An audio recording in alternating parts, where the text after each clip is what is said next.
Oremos.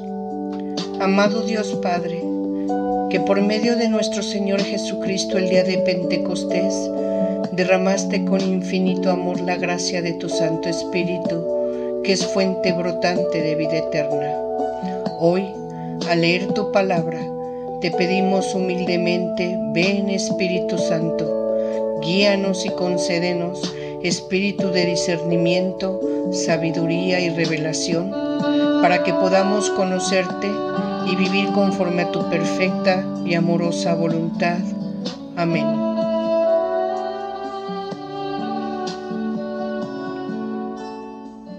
Con el gran gusto de estar con ustedes en nuestro quinto capítulo del curso Las Parábolas del Evangelio.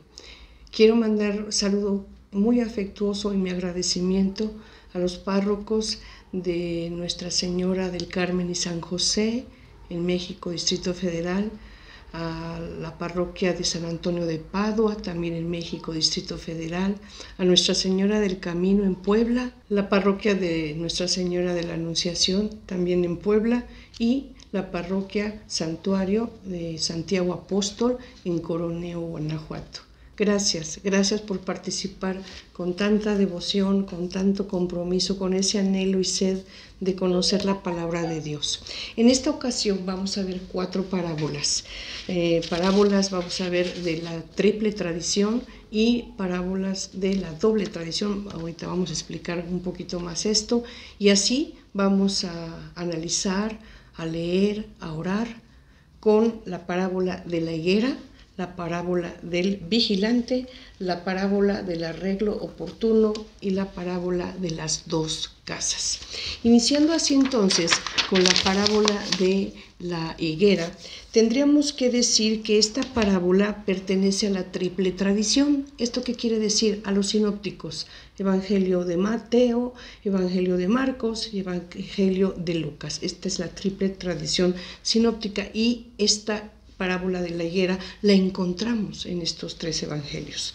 Y así entonces nos vamos a poder dar cuenta a la lectura del evangelio y en sí de todo la Biblia, que la vid, el olivo, la higuera tienen gran simbolismo en la Biblia, tanto en el Antiguo Testamento como en el Nuevo Testamento, en el Evangelio, en las cartas, en fin. Y la higuera tiene este significado de lo que florece, lo que viene, el fruto que vuelve a aparecer. La higuera, nosotros sabemos, en invierno parece ser que es un árbol muerto, un árbol seco, pero llega el tiempo, vuelve a florecer, da fruto. Entonces esto significa la higuera, las bendiciones que ya vienen. Y así entonces vamos a darnos cuenta que en esta parábola de la higuera podemos encontrar una metáfora que quiere significar, quiere expresar 3 significados muy importantes. El primero, la llegada de la plenitud de los tiempos. Lo vamos a explicar. También otro significado que podemos encontrar sería el tiempo de la tribulación de Jerusalén y la gran tribulación, o sea, la persecución de los cristianos. Y por último, el sufrimiento que también antes del fin del mundo, pero vamos a sufrir, pero aquel que persevere, ¿verdad?, se salvará. Este es el significado profundo, que los 3 significados que encierra esta hermosa parábola de la higuera.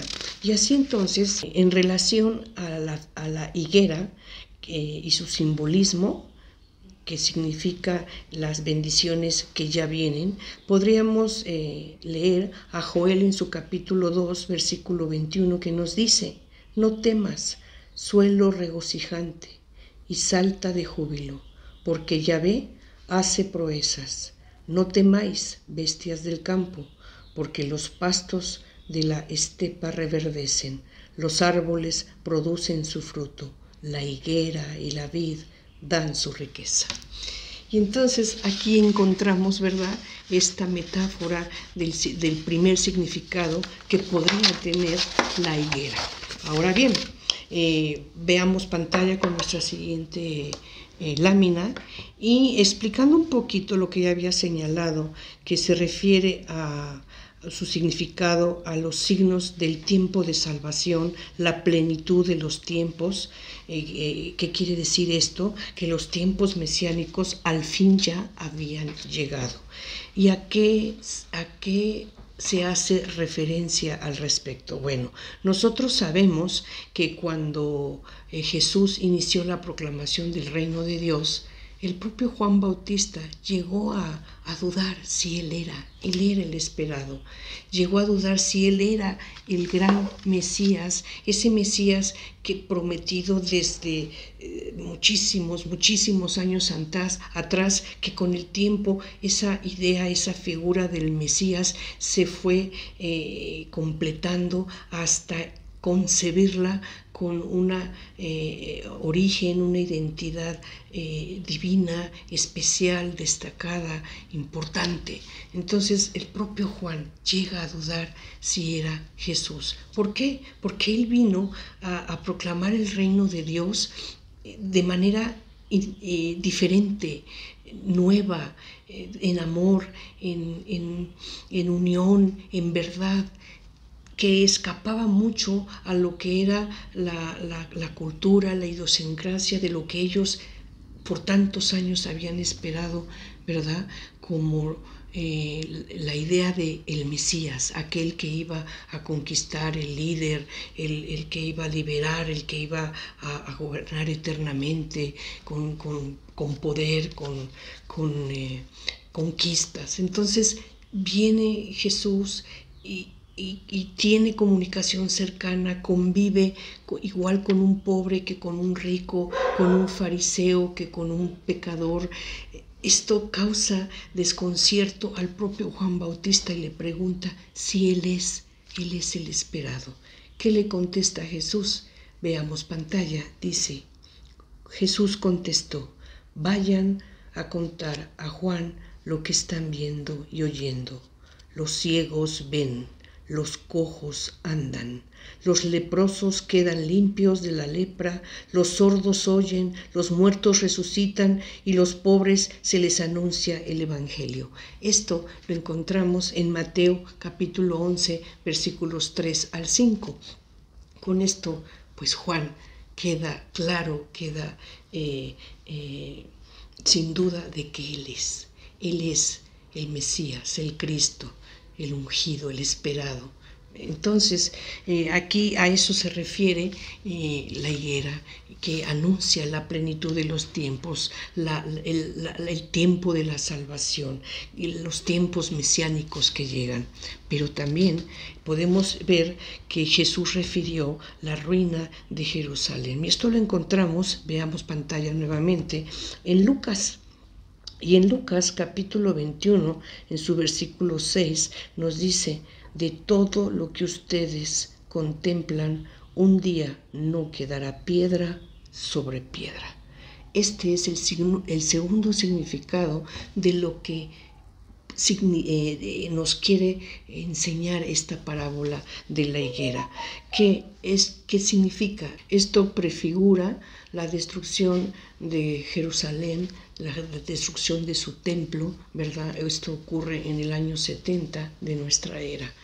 Jesús, nosotros sabemos, anuncia esto. Sabemos que Jesús, como hombre en su naturaleza humana, lloró, sintió dolor, sintió tristeza. Él sabía lo que le esperaba al pueblo de Dios, a Jerusalén, al templo, y refiere Jerusalén, Jerusalén, como una gallina protege a sus polluelos, he querido cobijarte, pero no han querido ver. ¿Y qué quiere decir esto? Anuncia precisamente la persecución cristiana, anuncia la destrucción del templo, pero también el tercer significado, anuncia, ¿verdad?, la parusía, la segunda venida de nuestro Señor Jesucristo, el fin del mundo, los dolores, la tribulación. Pero ¿qué sucede? Después de todo eso viene en verdad ¿verdad? El que persevere se salvará. Esa higuera que vuelve a dar fruto, que reverdece, que vuelve a crecer a toda plenitud para verse llena de vida completa, plena, brindando el fruto, ¿verdad? El higo.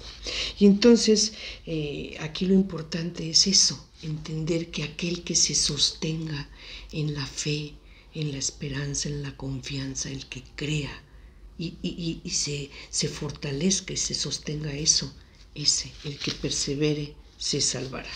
Con esto entonces sabemos que el Rey viene, el principio de los dolores inician, pero, ¿verdad? Esto como una higuera que se ve muerta, seca, reverdece y gran fruto para volver a dar vida en esa segunda venida de Jesús, en la que va a instaurar su reino eterno, todo en vida, todo en justicia, todo en amor.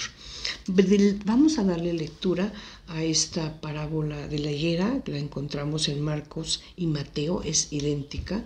Por lo mismo, bueno, estaremos dando lectura a Marcos en su capítulo 13, 28. Veamos pantalla.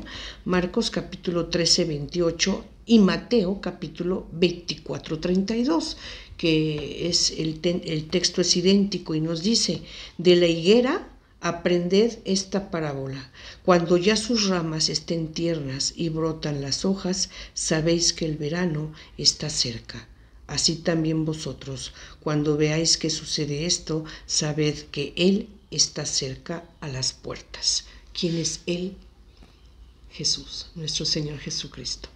Y después en Lucas, y así completamos la triple tradición sinóptica, en Lucas en su capítulo 21, versículo 29 nos dice lo siguiente, veamos pantalla.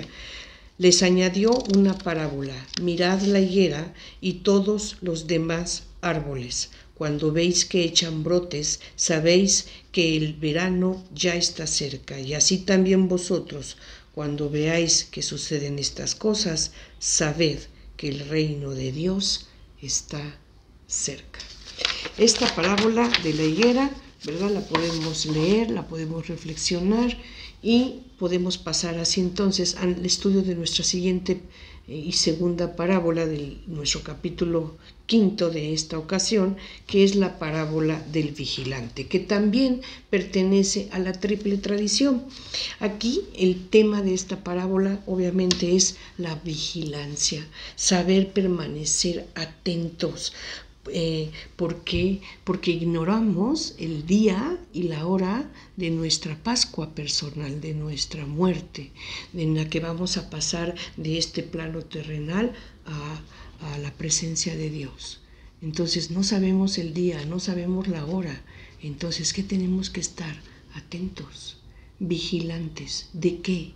De no tener tropiezo, de no caer en tentación, de no dejarnos arrebatar por aquello que puede ser desagradable a Dios, por aquello que pueda ir en contra de la voluntad de Dios y que nos haga no ser obedientes a su amor, a ser dignos hijos de Él. Tenemos que ser vigilantes, tenemos que estar atentos. Pero también pudiera ser que debemos estar atentos porque no sabemos si nos va a tocar a nosotros una Pascua personal y ser llamados a la presencia de Dios, o vamos a vivir, a presenciar en este plano terrenal la segunda venida de nuestro Señor Jesucristo, la parusía. Tampoco sabemos el día ni la hora. Entonces, estemos preparados. Así entonces, veamos pantalla, podemos pasar a nuestra siguiente lámina. Lo importante de la parábola del vigilante nos enseña que hay que mantenernos vigilantes, atentos y en oración. Repito, observemos lo que tengo en pantalla. Mantenernos vigilantes, atentos y en oración para no tropezar, para no entrar en crisis y no caer en la tentación o en aquello que escape a la voluntad de Dios y o de nuestra salvación. Jesús estuvo en 2 ocasiones muy vigilante.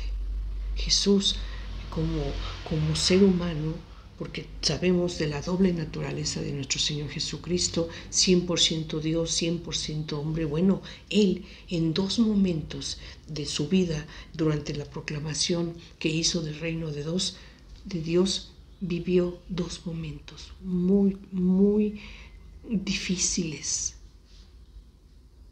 Y Él estuvo muy, muy atento, muy vigilante. ¿Cuál fue el primer momento? En el desierto. Nosotros sabemos, según el Evangelio, que Él es bautizado, el Espíritu Santo lo lleva al Jordán, y ahí encuentra el río Jordán, y ahí encuentra al bautista, Juan, lo bautiza. Sale del agua y recibe Jesús una infusión de Espíritu Santo, su segundo bautizo. Jesús fue bautizado en agua con Juan el Bautista, y después Jesús recibe su segundo bautizo en una infusión de Espíritu Santo. ¿Y de ahí qué hace Jesús? ¿Sí?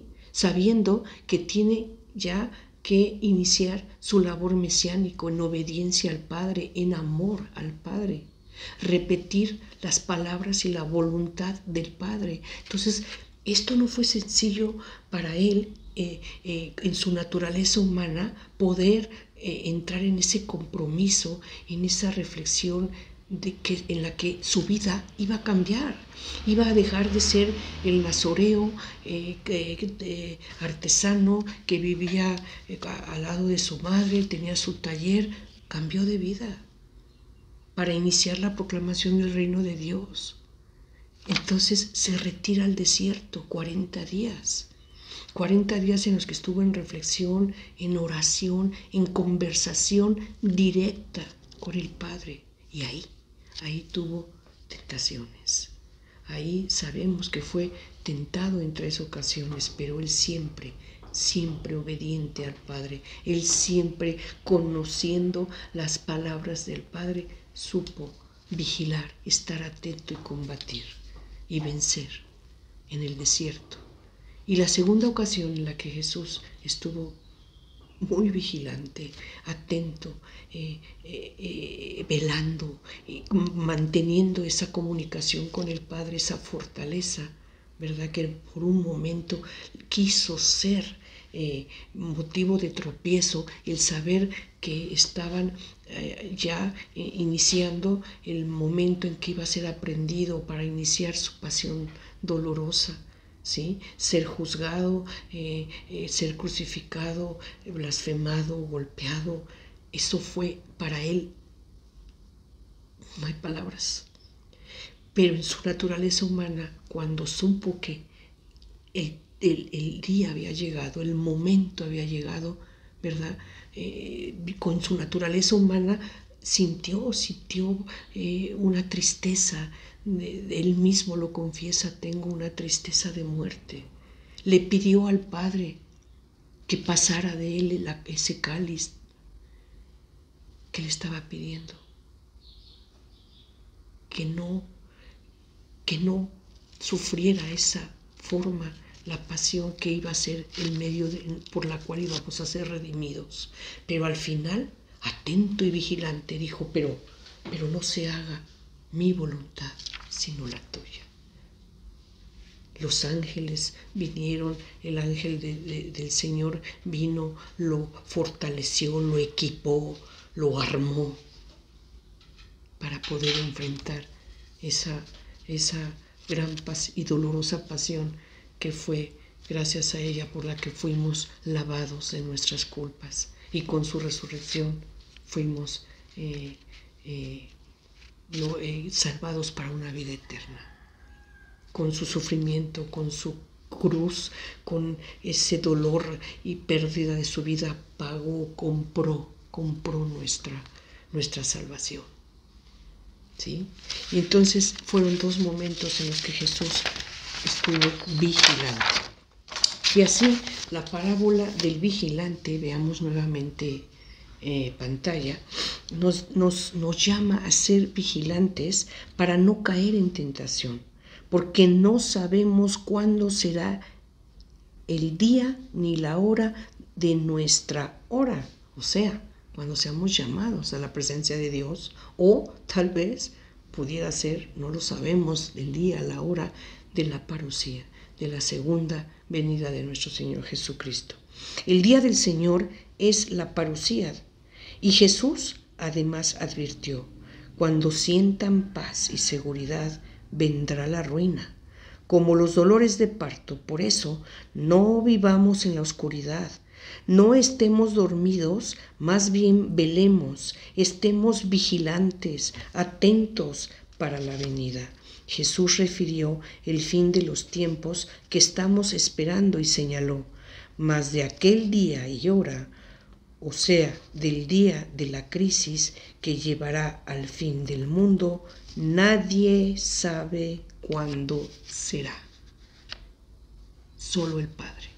Y cuando digo esto, que quede bien claro, Jesús lo señaló puntualmente. Nadie sabe el día ni la hora. Solo el Padre. Y esto sí quiero puntualizarlo, porque cuántas veces hemos escuchado por ahí personas, congregaciones religiosas, sectas, que se atreven a señalar día, hora, forma. No. Las personas que se atrevan a hacer eso, de entrada están negando el Evangelio, están mintiendo. Nadie lo sabe, solo el Padre. Pero en tanto eso ocurra, ya sea la segunda venida de nuestro Señor Jesucristo o nuestra Pascua personal, que es el paso, eso es la Pascua, el paso de este plano terrestre, de esta vida terrenal a la presencia de Dios, nadie sabe cuándo es su día y su hora. Así entonces, nosotros vamos a darnos cuenta, veamos nuevamente pantalla, nos vamos a dar cuenta que toda persona, sí, toda, usted que me está oyendo, yo, todos, vamos a vivir dos momentos de crisis. Un momento permanente y el otro un momento único. ¿A qué me refiero? Veamos pantalla. El cristiano ha de enfrentar dos momentos de crisis, por tanto tiene que mantenerse en dos vigilancias, o va a tener que vivir dos vigilancias. Primera, estamos en crisis en nuestro vivir cotidiano, pero debemos estar atentos, vigilantes, de no caer en tentación o tropiezo, en la cotidianidad, en el diario vivir. Pero va a llegar un momento, es la segunda crisis o el segundo momento de crisis, en que estamos en crisis hasta el último día, ese último día de nuestra vida, que no sabemos ni el día ni la hora. Ahí puede ser la segunda crisis, que nos puede sorprender. Si no estuvimos atentos, si no vigilamos, no vamos a estar preparados. No vamos a estar listos para ese momento del llamado. Nos va a sorprender y podemos caer en angustia. Y lo más triste, podemos finalmente enfrentar la perdición. Entonces, vigilemos, estemos atentos, que no nos sorprenda, estemos listos y preparados. Y así entonces, vamos a ver pantalla nuevamente, que la parábola del vigilante, según Marcos, en su capítulo 13, versículos 34 a 39, nos dice o nos habla de que el hombre dueño de la casa que se ausenta es Jesús. O sea, la parábola habla de un dueño que se ausenta, que se va de casa. ¿Quién es el dueño? Es Jesús, ¿sí? Que va a regresar.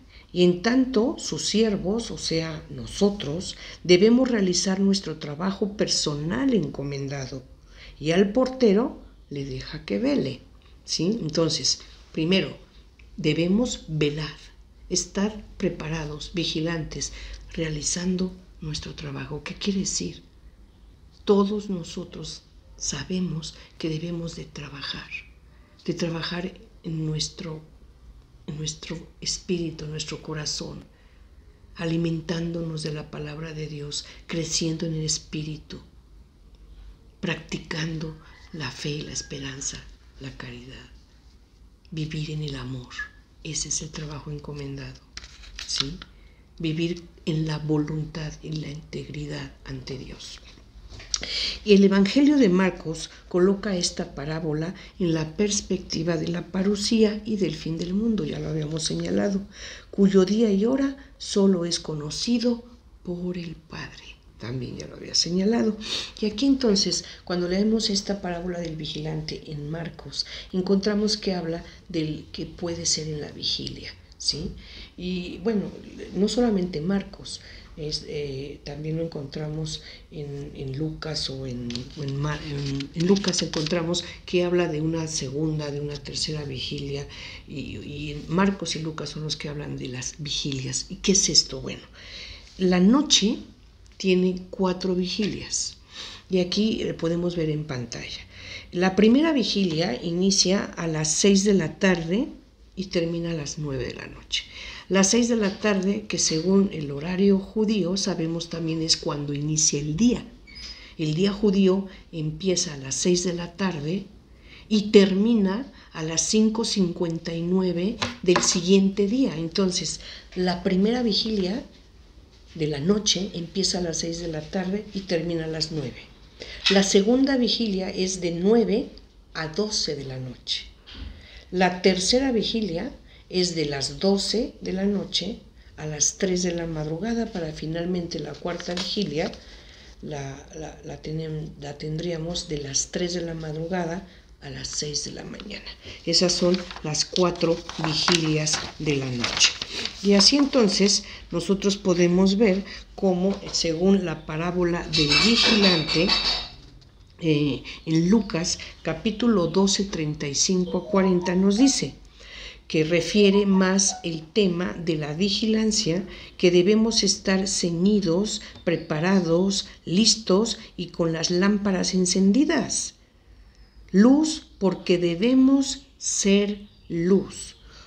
Hombres que esperan al dueño de la casa, que regresará para hacer participar a sus siervos del gran banquete. Por ello hay que abrir y recibirlo. Jesús, el dueño, por ahora no está, fue a una boda, se fue a su boda mesiánica. En Lucas, capítulo 22, versículo 27 nos dice que el mayor es el que sirve, no es el que está a la mesa. En Mateo, en su capítulo 24, versículos 36 a 42 dice: solo el Padre sabe el día y la hora. El dueño es Jesús, el Hijo del Hombre. La vigilancia debe ser día y noche. Esta parábola es altamente cristológica, es muy cristológica esta parábola, y así entonces vamos a darle lectura. Veamos pantalla y vamos a leer a Marcos capítulo 13, 33 a 37, que nos dice: estad atentos y vigilad, porque ignoráis cuándo será el momento.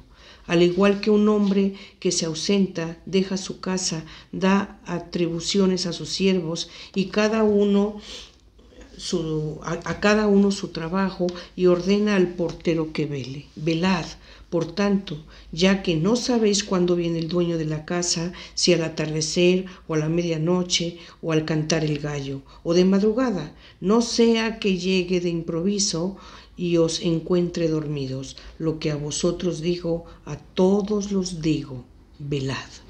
Lucas, en su capítulo 12, versículos 35 a 38, dice: tened ceñida la cintura y las lámparas encendidas, y sed como hombres que esperan a que su Señor vuelva de la boda, para que en cuanto llegue y llame, al instante le abran.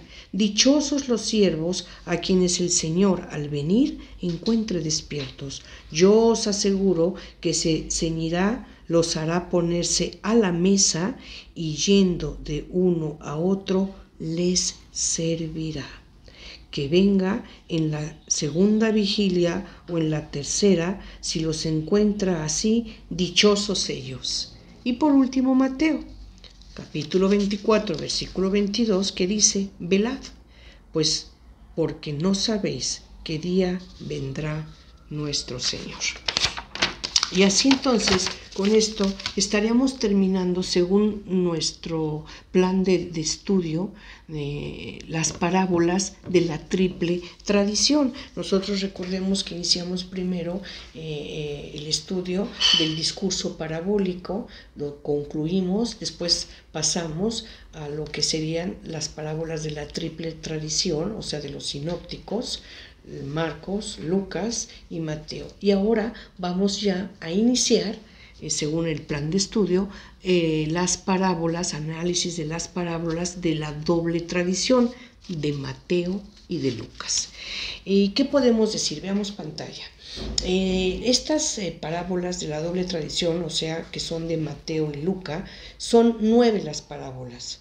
Y estas parábolas en realidad son recuerdos de la enseñanza personal y evangélica de cada uno, ¿sí? Ellos recibieron la fe según la tradición apostólica. Entonces, como ellos la reciben, bueno, ellos esa enseñanza, ¿verdad?, la transmiten a manera personal, según la recibieron, según la aprendieron, la conocieron. Encontramos también que por lo mismo estas parábolas están colocadas en sus versiones del Evangelio de acuerdo con la intención muy específica de cada evangelista. ¿Qué quiere decir esto? Nosotros sabemos que las parábolas finalmente llevan una enseñanza y que esa enseñanza puede tener al mismo tiempo varios aspectos, enfoques de analizarla, de verlos, y puede cobrar un significado sobre otro y sobre otro y finalmente ser una enseñanza enorme, enriquecedora, que transmite y que enseña muchísimo.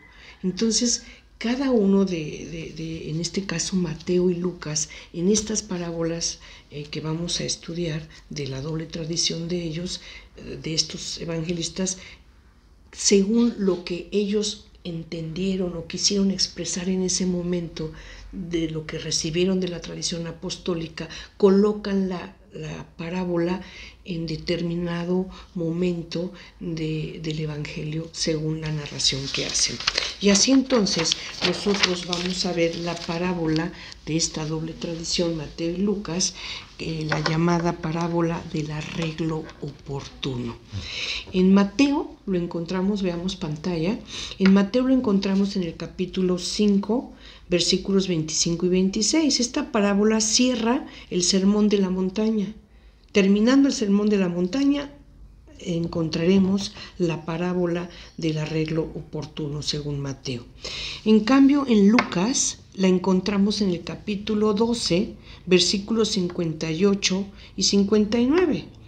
Esta parábola, según San Lucas, está fuera del sermón de la llanura. Así entonces, esta parábola la ponen en diferentes momentos de la vida de Jesús y por tanto son enseñanzas de Jesús con diferentes aplicaciones. Ahora bien, veamos nuevamente pantalla. Dice, en Mateo capítulo 5, 25 y 26, la parábola del arreglo oportuno exhorta al arreglo de conflictos con empatía, tomando la iniciativa con el deseo de lograr una solución bajo las 3 virtudes teologales: la fe, la esperanza y la caridad. Hay una dificultad, hay un adversario.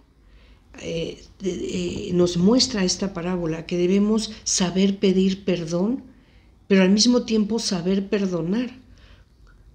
Que oremos, que debemos saber perdonar como lo oramos en el Padre Nuestro, ¿verdad? Se trata de arreglar los conflictos antes de llegar con el juez, donde todo se verá complicado. Habla del encarcelamiento por falta de pago de deudas falta de pago de las deudas, y habla del castigo según la ley, pero según la ley romana, porque recordemos, en la ley de Moisés el encarcelamiento por falta de pago de deudas como castigo no existía, no estaba. Pero en el momento en el que Jesús nos enseña esta parábola, recordemos que el pueblo de Dios, ¿verdad?, los judíos, estaban bajo el imperio y la dominación romana. Y con esa dureza, con esa legislación, que bueno, por excelencia, ¿verdad?, el derecho romano es la base de la legislación en derecho civil, sobre todo, alrededor de muchos países se inspiran o tienen como antecedente la base del derecho romano. Pero bueno, en esa época el derecho romano, el imperio, la autoridad, y sobre todo aplicada al pueblo de Dios, a los judíos, pues era dura, era muy exigente, era implacable, diría yo, severa. ¿Y qué quiere decir? Cualquier conflicto que se pudiera dar entre los judíos o entre el judío y un gentil, que en este caso pudiese ser un romano o cualquiera otro pagano, ¿verdad? Era motivo en el que se iban a tener que sujetar al imperio, a la autoridad y a la ley romana, y si resultaban responsables iban a ser severamente castigados, iban a ser encarcelados y no iban a salir hasta que no estuviera purgado el castigo, la pena, o hasta que no hubiesen pagado el último centavo que debieran. Entonces, ¿a qué invita esta parábola? A que antes de llegar a ese extremo, ¿verdad?, se arreglen, se concilien, el arreglo oportuno, bajo la buena intención y buena fe, bajo las virtudes teologales de la fe, la esperanza y la caridad. Arreglarse antes, saber perdonar, saber pedir perdón. De eso nos habla esta parábola del arreglo oportuno. Veamos pantalla para ahora verla según Lucas. En Lucas, en su capítulo 12, versículos 58 y 59 nos dice, tiene un contexto escatológico. ¿Qué quiere decir esto? Aquí, según Lucas, esta parábola tiene más un significado, o está señalando, está apuntando hacia el tiempo escatológico. ¿Qué quiere decir? El final de los tiempos. Aconseja estar preparados para cuando llegue el Señor. ¿Quién es el Señor? Pues nuestro Señor Jesucristo. Habla de rupturas espirituales y de crisis del hombre ante Dios.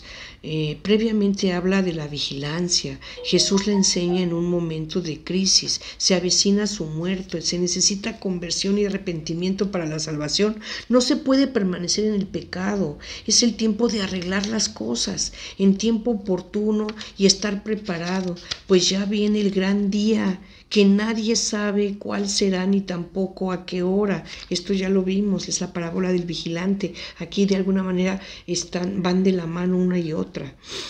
Así entonces es tiempo de pedir perdón con quien tenga que arreglarme o lo que tenga que arreglar en mi vida, pues sabemos cuál será, no sabemos cuál será mi último día.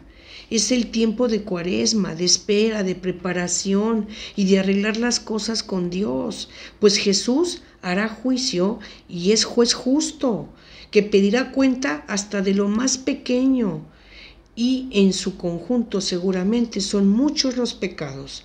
Jesús, el justo juez, es equidad. Esto es, dará a cada quien lo que corresponda, lo que merece. Aquí cabe el arrepentimiento, porque Dios es amor y perdón.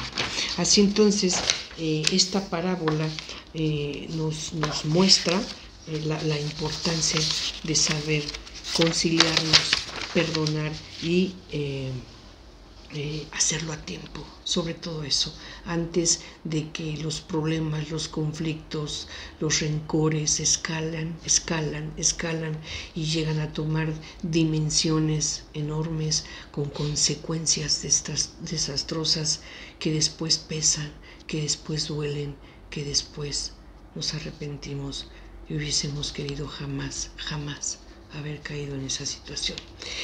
Podemos darle lectura a estas parábolas. Rápidamente lo hago, y así entonces, según Mateo en su capítulo 5, 25, 26, regresando a esta lámina, dice lo siguiente: ponte de acuerdo pronto con tu adversario, entre tanto que estás con él en el camino, no sea que el adversario te entregue al juez y el juez al guardia y seas echado en la cárcel. De cierto te digo que no saldrás de allí hasta que pagues el último cuadrante. Y según Lucas, veamos nuevamente la lámina, nos dice Lucas capítulo 12, versículo 58. Versículo 58. Cuando vayas con tu adversario al magistrado, procura en el camino arreglarte con él. No sea que te arrastre ante el juez te entrega al alguacil y el alguacil te mete en la cárcel. Te digo que no saldrás de allí hasta que no hayas pagado el último centavo. Con esto podemos entonces pasar al estudio de nuestra última parábola de nuestro capítulo 5 del día de hoy, que es la parábola de las dos casas. Esta parábola de las dos casas pertenece también a la doble tradición de Mateo y de Lucas. Son parábolas de carácter también escatológico. Se refiere al final de los tiempos, en donde la casa somos nosotros. Cuando habla de la casa, nuevamente acude a la metáfora, la casa somos nosotros. Y entonces, ¿qué tipo de casa somos? ¿Qué tipo de edificación somos? ¿Cómo somos en espíritu, en alma? ¿Cómo estamos ante Dios? ¿Cómo estamos ante nuestros hermanos? ¿Cómo estamos en nuestra iglesia? Veamos pantalla. En Lucas habla de cavar profundo en la tierra para cimentar una casa. Repito, la casa somos nosotros. Una casa bien edificada, con fuertes cimientos. Lucas escribe para convertidos de la provincia romana y pone esta parábola donde concluye el sermón de la llanura. Y quienes están bien cimentados están trabajando bien su proceso de santidad, pues de otra manera seremos como una casa que es arrasada fácilmente. Mateo escribió para cristianos de Palestina. Hace referencia aquí al ambiente climático, habla de una fuerte lluvia, de un fuerte viento. El capítulo 7 cierra el sermón de la montaña, según Mateo, lo sabemos. Y así, esta parábola es de corte escatológico. La enseñanza es la misma que en Lucas.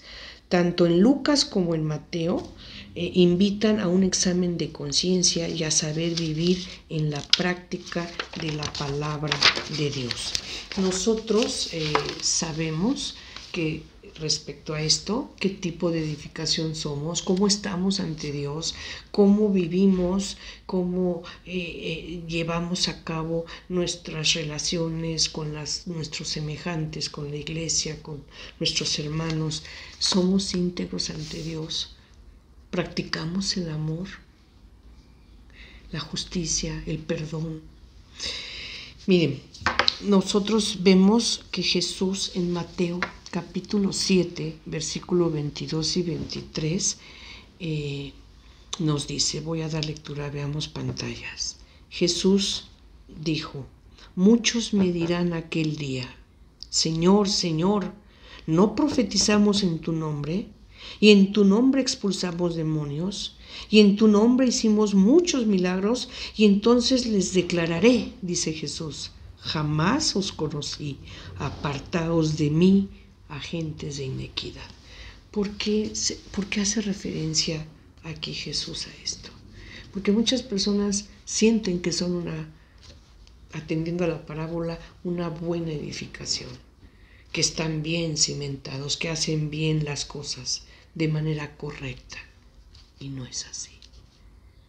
Lo que hacen no es agradable a Dios, por la sencilla razón de que no es lo que enseñó Jesús. No es lo que nos enseña el Evangelio. No es lo que nos comunicó Jesús, ¿verdad? Porque Él comunicó la voluntad de su Padre. Habló por Él. Obedeció y cumplió. Y entonces Jesús, dándose cuenta que había muchas personas que estaban equivocadas, que estaban ciegas, que no veían y que se sabían o que se sentían, más bien edificados en lo correcto. ¿Y qué dice Jesús? Ustedes me van a poder decir que lo hicieron, pero yo les diré, jamás te he conocido. Apártate de mí. Tengamos cuidado en eso. Actuemos en nuestro diario vivir conforme a la enseñanza de Jesús, imitándolo. Y cuando tengamos duda de cómo actuar, cómo hablar, cómo sentir, cómo vivir, cómo reaccionar ante cualquier situación, simplemente preguntémonos, hagámonos esta pregunta hacia nuestro corazón, en nuestro interior. ¿Qué haría Jesús en esta situación? ¿Qué haría Él? La respuesta la van a encontrar con facilidad. Y esa es la conducta que deberán seguir. Esa es la solución que deberán dar. Ese es el camino que deberán seguir. Aquel que hubiera seguido Jesús en esa situación. Así entonces, si nosotros recordamos a Isaías, veamos pantalla. Si nosotros recordamos a Isaías en su capítulo 28, versículo 16 dice, por lo tanto, esto dice el Señor soberano. Miren, pongo una piedra de cimiento en Jerusalén, una piedra sólida y probada. Es una preciosa piedra principal sobre la cual se puede construir con seguridad. El que crea jamás será sacudido. Conclusión. La seguridad, estabilidad y firmeza del hombre será seguir a Jesús, imitándolo, viviendo como Él, preguntándonos qué haría Jesús en esta situación y actuando así. La seguridad, la estabilidad, la firmeza del hombre está en Jesús y en lo que nos enseñó. Bien, vamos a dar entonces, ya para finalizar, la lectura a esta parábola, según Mateo y Lucas, la parábola de las dos casas. Mateo capítulo 7, versículo 24 nos dice, así pues, todo el que oiga estas palabras mías y las ponga en práctica será como el hombre prudente que edificó su casa sobre roca. Cayó la lluvia, vinieron los torrentes, soplaron los vientos y embistieron contra aquella casa. Pero ella no cayó, porque estaba cimentada sobre la roca. Y todo el que oiga estas palabras mías y no las ponga en práctica será como el hombre insensato que edificó su casa sobre arena. Cayó la lluvia, vinieron los torrentes, soplaron los vientos, irrumpieron sobre aquella casa y cayó, y fue grande su ruina. Leamos ahora Lucas capítulo 6, 47. Todo el que venga a mí y me oiga mis palabras y las ponga en práctica, os voy a mostrar a quién es semejante. Es semejante a un hombre que al edificar una casa cavó profundamente y se puso los cimientos sobre roca. Al sobrevenir una inundación, rompió el torrente contra aquella casa, pero no pudo destruirla por estar bien edificada. Pero el que haya oído y no haya puesto en práctica es semejante a un hombre que edificó una casa sobre tierra sin cimientos, contra la que rompió el torrente y al instante se desplomó y se fue. Grande la ruina de aquella casa. Vuelvo a repetir. Como dice Jesús, todo el que venga a mí, así dijo Jesús, todo el que venga a mí, el que oiga mis palabras y las ponga en práctica. y las ponga en práctica. Eso es lo importante. Oír sus palabras, ir a Jesús, oír sus palabras. ¿Cómo? A la lectura de la Biblia, del Evangelio, de las epístolas, analizarlas, ponerse en presencia de Dios, en una relación de conversación, de amor con Él.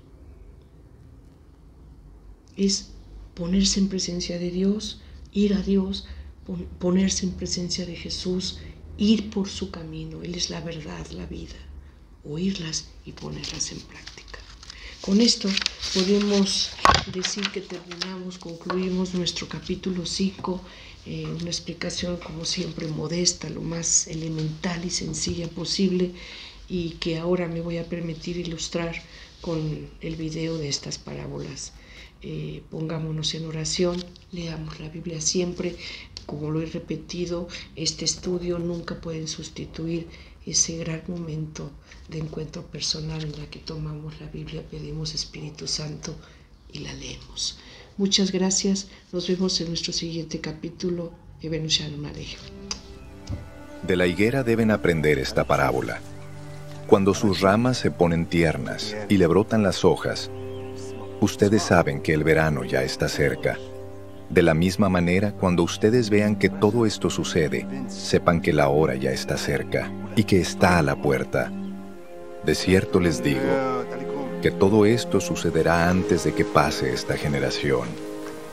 El cielo y la tierra pasarán, pero mis palabras no pasarán. En cuanto al día y la hora, nadie lo sabe, ni siquiera los ángeles en el cielo, ni el Hijo, solo el Padre lo sabe. Pero ustedes, presten atención y manténganse atentos, porque no saben cuándo llegará el momento. Es como cuando alguien deja su casa y se va lejos, y delega autoridad en sus siervos y deja a cada uno una tarea, y ordena al portero mantenerse despierto. Así que ustedes deben mantenerse despiertos, porque no saben cuándo vendrá el Señor de la casa, si al caer la tarde, o a la medianoche, o cuando cante el gallo o al amanecer, no sea que venga cuando menos lo esperen y los encuentre dormidos. Esto que les digo a ustedes, se lo digo a todos. Manténganse despiertos. Si tienes que ir con un adversario al magistrado, procura reconciliarte con él en el camino. No sea que te lleve por la fuerza ante el juez, y el juez te entregue al alguacil, y el alguacil te meta en la cárcel. Te digo que no saldrás de allí hasta que pagues el último centavo. ¿Por qué me llaman ustedes Señor, Señor, y no hacen lo que les digo? Voy a decirles a quién se parece todo el que viene a mí y oye mis palabras y las pone en práctica.